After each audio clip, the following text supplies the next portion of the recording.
Hello दोस्तों। Good morning, नमस्कार। आप सभी का स्वागत है आप सभी के अपने यूट्यूब चैनल परीक्षा की शिक्षा में। उम्मीद करता हूँ, आशा करता हूँ कि आप सभी जो है स्वस्थ है, कुशल मंगल है, अपनी तैयारी जो है अच्छे और बढ़िया तरीके से आप सभी लोग कर रहे हैं। तो जो भी क्लास में फर्स्ट टाइम आए हैं, पहली बार आए हैं, नए हैं, उन सभी को बता दिया जाएगा हमारे यहाँ पे जो आपकी बीएड इंट्रेंस एग्जाम 2026 यानी कि बीएड प्रवेश परीक्षा 2026 की आपकी तैयारी साथियों करवाई जा रही है। तो जिसे भी तैयारी पूरी करनी है, कंप्लीट करनी है, चैनल को सब्सक्राइब करके आप लोग हमारे साथ जुड़ जाइए। ठीक है, क्लास का समय देखिए, जीके जीएस की जो क्लास है सुबह 10 बजे डेली आप सभी को देखने को मिलती है। रीजनिंग की क्लास जो है दोपहर को 1 बजे देखने को मिलती है। हिंदी की जो क्लास है शाम को 7 बजे आप सभी को देखने को मिलती है। तो इसी टाइम पे आप सभी को क्लास से जुड़ के अपनी तैयारी को पूरा और कंप्लीट करना है साथियों। ठीक है, नीचे डिस्क्रिप्शन से कोई इंस्टाग्राम टेलीग्राम का लिंक मिलेगा, तो आप इंस्टाग्राम पे फॉलो करेंगे, टेलीग्राम चैनल को ज्वाइन करेंगे। टेलीग्राम चैनल पर डेली बेसिस पे क्लास का अपडेट और आपको एग्जाम का अपडेट जो है साथियों देखने को मिल जाएगा। साथ ही जो क्लास का पीडीएफ है वो भी आपको जो है टेलीग्राम चैनल पर देखने को मिलेगा, तो आप लोग जो है टेलीग्राम चैनल को ज्वाइन कर लीजिएगा। ठीक है, क्लियर है सभी को इसके बारे में। चलिए, तो क्लास स्टार्ट करते हैं। क्लास स्टार्ट करने से पहले सभी से रिक्वेस्ट है कि जिसने अभी तक क्लास को लाइक नहीं किया है लाइक कर दीजिएगा, शेयर नहीं किया तो शेयर कर दीजिएगा, और जिसने अभी तक चैनल को सब्सक्राइब नहीं किया है क्या करेंगे, चैनल को सब्सक्राइब कर लेंगे। ठीक है, चलिए पहला क्वेश्चन आपके सामने देगा, शहद जिसमें शक्कर की उच्च सांद्रता पाई जाती है सड़ता नहीं है, क्योंकि बताइए।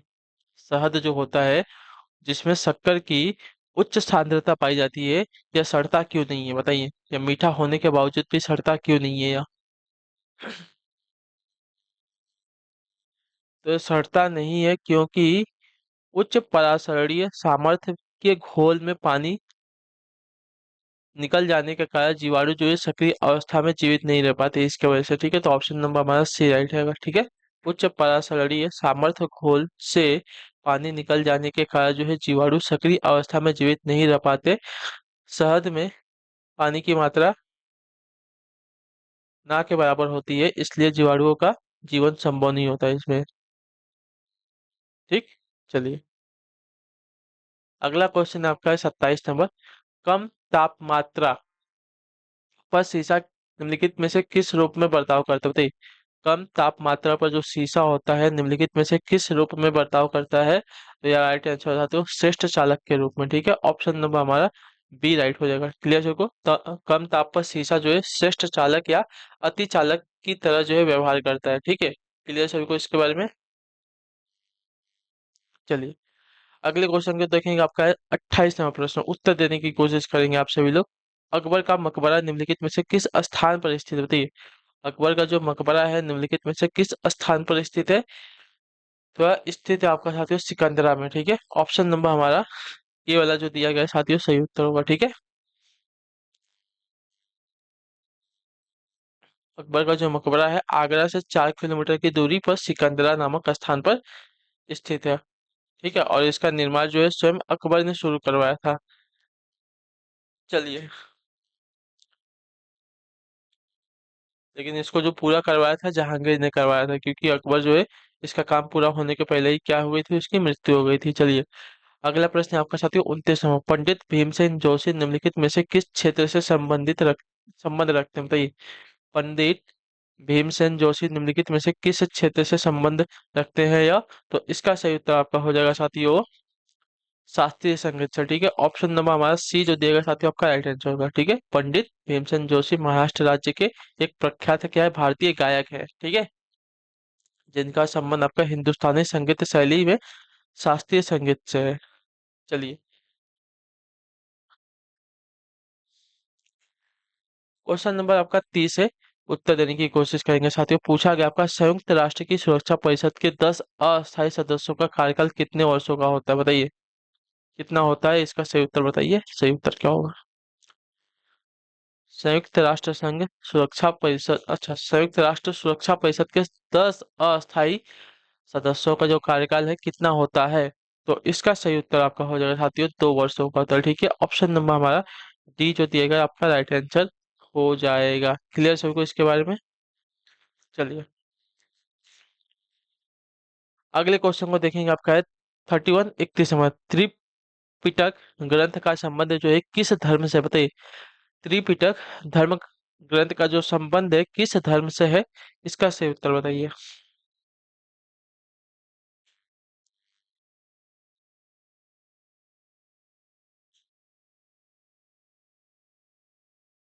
ऑप्शन नंबर हमारा डी राइट हो जाएगा, बौद्ध धर्म से। ठीक है, त्रिपिटक धर्म ग्रंथ का जो संबंध है आपका बौद्ध धर्म से है। और त्रिपिटक कौन सा है, तो विनय पिटक है, अभिधम पिटक है और सुत्त पिटक है। ठीक है,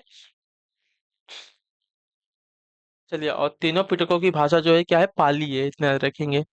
अगला प्रश्न है साथियों, 32 नंबर क्वेश्चन क्या देगा, यदि कोई देश अपनी मुद्रा का अवमूल्यन करता है तो क्या होता है, बताइए। यदि कोई देश अपनी मुद्रा का अवमूल्यन करता है तो क्या होता है, तो यह होता है कि निर्यात सस्ता तथा आयात महंगा हो जाता है। ठीक है, तो ऑप्शन नंबर हमारा ए राइट होगा। यदि कोई देश अपनी मुद्रा का अवमूल्यन करता है तो निर्यात सस्ता तथा आयात जो है महंगा हो जाता है। ठीक है, क्लियर है सभी को। मतलब जो हमारे देश से सामान जाता है वो सस्ते में जाता है, और जो बाहर के देशों से सामान आता है वो महंगे दामों में आता है। ठीक है, याद रखिएगा।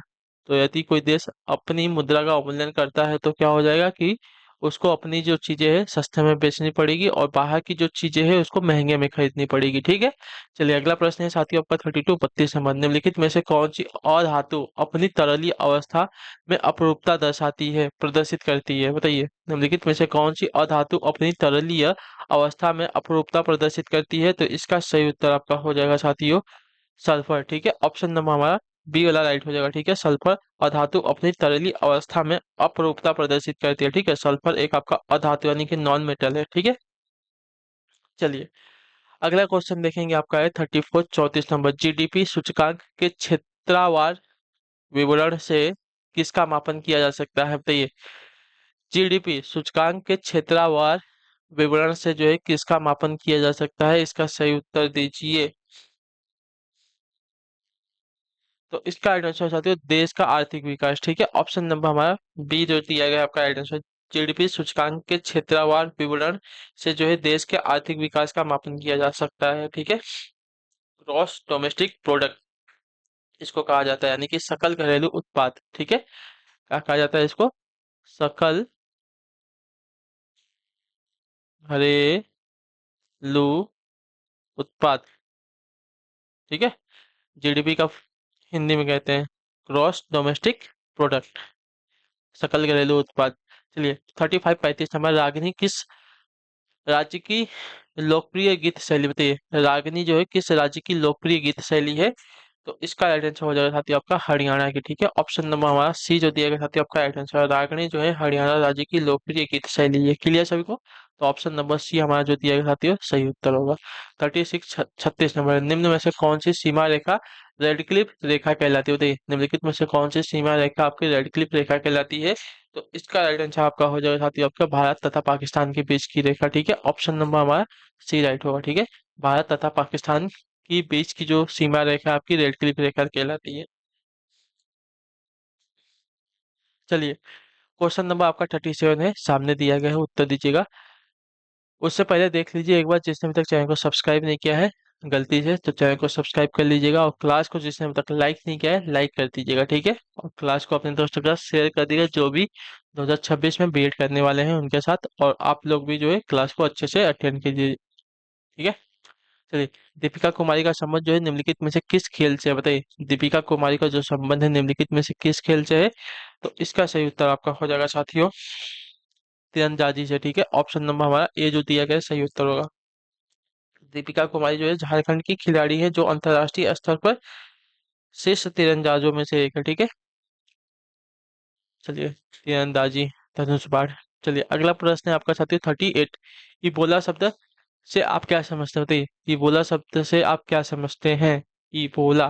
तो इबोला आपका जो है पश्चिमी अफ्रीका में एक विषाणु रोग प्रकोप है। ठीक है, ऑप्शन नंबर हमारा ए जो दिया गया आपका राइट आंसर। इबोला एक विषाणु जनित रोग का नाम है। ठीक है, पश्चिम अफ्रीका में इबोला नामक बीमारी काफी फैली थी जो कि विषाणु द्वारा उत्पन्न हुई थी। ठीक है, चलिए अगला प्रश्न देखेंगे आपका 39 एड्स का विषाणु किसकी वृद्धि से प्रभावित करता है, बताइए। एड्स का विषाणु जो है किसकी वृद्धि को प्रभावित करता है, तो एड्स का विषाणु अगर देखा जाएगा साथियों तो रक्त में टी कोशिका को। ठीक है, ऑप्शन नंबर हमारा जो सी दिया गया साथियों आपका राइट आंसर होगा।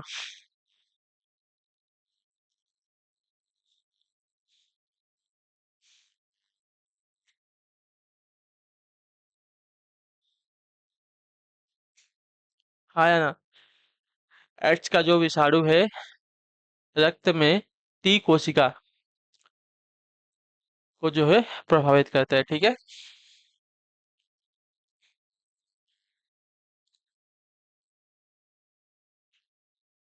एड्स का विषाणु जो है मानव शरीर में इम्यूनो सिस्टम को प्रभावित करता है। इम्यूनो सिस्टम को सुरक्षित करने वाली टी सेल्स होती हैं, ठीक है। चलिए अगले क्वेश्चन के तो बढ़ेंगे, आपका है 40 नंबर। निम्नलिखित में से कौन जो है नाइट्रोजनीय उर्वरक नहीं है, बताइए।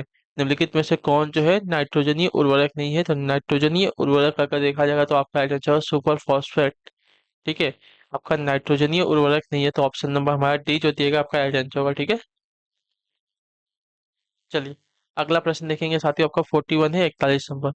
परम शून्य ताप की वह स्थिति है जिस पर क्या होता है, बताइए। परम शून्य ताप की वह स्थिति है जिस पर क्या होता है, तो जिस पर गैसों में आणविक गति घटने लगती है, ठीक है। तो ऑप्शन नंबर हमारा ये जो दिएगा आपका राइट आंसर। परम ताप न्यूनतम संभव ताप है तथा इसमें तथा देखो, परम ताप जो है न्यूनतम संभव ताप है तथा इससे कम कोई तापमान जो है संभव नहीं है, ठीक है। इस ताप पर जो है गैसों में अणुओं को अ, अणुओं की जो गति है क्या होती है, घटते हुए शून्य तक जाती है, ठीक है। और इसका मान जो है -273 डिग्री सेल्सियस होता है, ठीक है। -273 डिग्री सेल्सियस होता है। इसे आपका केल्विन में व्यक्त करते हैं, ठीक है। चलिए 42 नंबर। कवि संत कबीर का जो जन्म है और पालन पोषण किस शहर में हुआ था, बताइए। कवि संत कबीर का जो जन्म है और पालन पोषण है जो है किस शहर में हुआ था, तो इसका सही उत्तर आपका हो जाएगा साथियों आपका वाराणसी शहर में, ठीक है। ऑप्शन नंबर हमारा जो सी दिया गया साथियों आपका राइट आंसर होगा, ठीक है। क्लियर हो गया इसके बारे में। चलिए अगला प्रश्न देखेंगे आपका साथियों 43 43 नंबर। नियॉन लैम्प का आविष्कार किसके द्वारा किया गया था, बताइए। नियॉन लैम्प का जो आविष्कार है किसके द्वारा किया गया था, तो नियॉन लैम्प का आविष्कार जो आपका जॉर्जेस क्लाउड के द्वारा किया गया था। ऑप्शन नंबर हमारा ए जो दिया गया साथियों आपका राइट आंसर, ठीक है। नियॉन लैम्प का आविष्कार जो आपका जॉर्जेस क्लाउड द्वारा किया गया है। क्लियर। चलेंगे अगला प्रश्न देखेंगे आपका 44 44 नंबर। लखनऊ घराने की नींव उस्ताद रिक्त स्थान के द्वारा रखी गई थी, बताइए। लखनऊ घराने की जो नींव है उस्ताद रिक्त स्थान के द्वारा रखी गई थी, किसके द्वारा रखी गई थी, तो इसका राइट आंसर उस्ताद बख्शू खां के द्वारा, ठीक है। ऑप्शन नंबर हमारा जो बी दिया गया आपका सही उत्तर होगा। लखनऊ घराने की जो नींव है उस्ताद बख्शू खान के द्वारा रखी गई थी, ठीक है। लखनऊ घराना जो है भारत के प्रसिद्ध शास्त्रीय नृत्य शैली के नृत्य कथक तथा गायिका गायकी से संबंधित घरानों में से एक है, ठीक है। चलिए क्वेश्चन नंबर आपका 45 45 नंबर। अंडमान तथा निकोबार द्वीप समूह पर स्थित आपके इंदिरा पॉइंट निम्नलिखित देशों में से किसके निकटतम है, बताइए। इंदिरा पॉइंट जो है निम्नलिखित देशों में से किसके निकटतम है, जो कि अंडमान और निकोबार द्वीप समूह पर स्थित है। तो इसका राइट आंसर आपका हो जाएगा साथियों, या जो है आपका इंडोनेशिया के निकटतम है, ठीक है। ऑप्शन नंबर हमारा जो सी दिया गया आपका राइट आंसर हो जाएगा, ठीक है। क्लियर है। अंडमान और निकोबार द्वीप समूह पर स्थित आपका इंदिरा पॉइंट जो है इंडोनेशिया देश के निकटतम स्थित है। अगला प्रश्न आपका साथियों 46 46 नंबर। ब्यूनस आयर्स किस देश की राजधानी, बताइए। ब्यूनस आयर्स जो है किस देश की राजधानी है, तो ब्यूनस आयर्स की अगर बात करें आपका राइट आंसर अर्जेंटीना की राजधानी है। ऑप्शन नंबर हमारा सी वाला राइट हो जाएगा, ठीक है। क्लियर सभी को। चलिए ब्यूनस आयर्स जो आपकी अर्जेंटीना की राजधानी है, ये बात याद रखेंगे।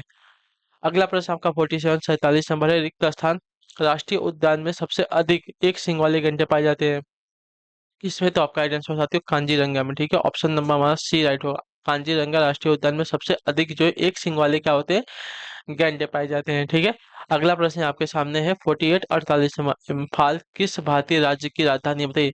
इम्फाल जो है किस भारतीय राज्य की राजधानी है, तो इम्फाल की अगर बात करेंगे तो इम्फाल जो आपका मणिपुर की। ऑप्शन नंबर हमारा ए जो दिया गया आपका राइट आंसर होगा, ठीक है। मणिपुर भारत का पूर्वोत्तर राज्य है और इसकी राजधानी आपकी इम्फाल है, ठीक है। क्लियर सभी को। चलेंगे अगला प्रश्न है 49 नंबर उत्तर देंगे राइट आंसर को। भारत में निम्नलिखित में से कौन सा शहर जो है कर्क रेखा से सबसे दूर है, बताइए। निम्नलिखित भारत में से निम्नलिखित में से कौन सा शहर जो है कर्क रेखा से सबसे दूर है, तो देखिए कर्क रेखा से सबसे दूर वाला आपका हो जाएगा यहाँ पे भुवनेश्वर, ठीक है। ऑप्शन नंबर हमारा डी राइट होगा, ठीक है। कर्क रेखा जो है भारत के मध्य से होकर गुजरती है। यह भारत के 8 राज्य गुजरात से, राजस्थान से, मध्य प्रदेश से, छत्तीसगढ़ से, झारखंड से, पश्चिम बंगाल से, त्रिपुरा से, मिजोरम से होकर गुजरती है, ठीक है। गांधीनगर, रांची, अगरतला, भुवनेश्वर। राज्यों की राजधानी में से भुवनेश्वर जो है कर्क रेखा से सबसे दूर स्थित है। ठीक है, चलिए अगला प्रश्न है साथियों। 50 नंबर, हॉर्नबिल महोत्सव निम्न में से किस राज्य में जो है मनाया जाता है? बताइए, हॉर्नबिल महोत्सव जो है निम्नलिखित में से किस राज्य में मनाया जाता है? तो इसका सही उत्तर आपका हो जाएगा साथियों नागालैंड में। ऑप्शन नंबर हमारा ए राइट होगा। ठीक है, हॉर्नबिल महोत्सव का आयोजन आपका 1 से 10 दिसंबर को पूर्वोत्तर भारत के राज्य नागालैंड में जो है मनाया जाता है। ठीक है, इसे त्योहारों का त्योहार भी कहते हैं। ठीक, चलिए तो इसी के साथ जो आपकी क्लास है आज की यहाँ पे पूरी होती है जीके जीएस की। उम्मीद करता हूँ कि आप सभी को जो क्लास है अच्छी लगी है, पसंद है, तो अपना जो फीडबैक है क्लास के नीचे कमेंट में दीजिएगा। क्लास अच्छी लगी क्लास को लाइक करेंगे, चैनल पर पहली बार तो चैनल को सब्सक्राइब करके जाएंगे। हम आपसे मिलेंगे आपकी अगली क्लास में, तब तक के लिए टाटा बाय बाय, जय हिंद जय भारत। आप सभी का क्लास से जुड़ने के लिए बहुत बहुत ही धन्यवाद साथियों।